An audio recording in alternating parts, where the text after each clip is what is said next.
Aujourd'hui, on va plonger dans un commandement que beaucoup prennent à la légère, le troisième commandement. Mais attention, ce commandement contient un trésor caché. Le nom de Dieu, Yahweh, y est mentionné 2 fois.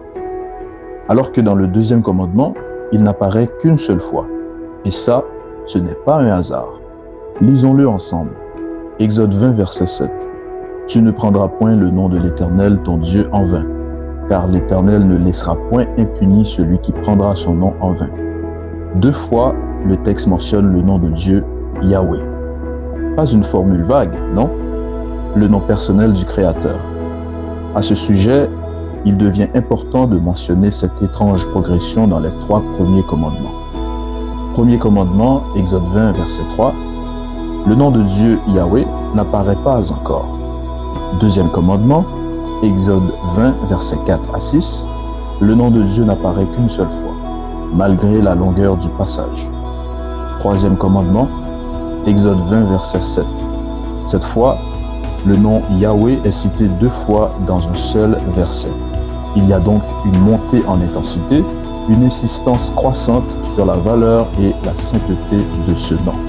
C'est comme si Dieu voulait nous dire « Mon nom est précieux, ne le traitez pas à la légère. » Mais alors, pourquoi tant d'importance accordée à ce nom?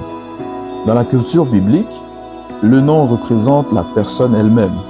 Ce n'est pas juste un mot, c'est l'identité, la réputation, la présence, l'autorité de Dieu. Quand on parle du nom de Dieu, on parle de qui il est, de tout ce qu'il représente.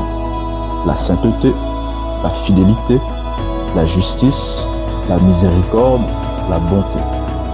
Alors, prendre ce nom en vain, c'est banaliser ces valeurs qu'il représente, le mentionner sans respect, l'utiliser pour manipuler, mentir ou jurer à tort.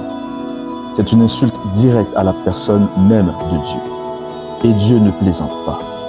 Le verset dit « Il ne laissera point impuni ». C'est l'un des rares commandements accompagnés d'une menace directe. Pourquoi? Parce qu'en profanant le nom, on profane Dieu lui-même. Pourquoi ce commandement nous concerne encore? Ce commandement n'est pas dépassé. Il est plus actuel que jamais. À une époque où les gens utilisent le nom de Dieu à tort et à travers, dans des chansons, sur les réseaux sociaux, dans des blagues ou des jurons, on a banalisé le sacré. Mais Dieu dit encore aujourd'hui, respecte mon nom, car mon nom, c'est moi.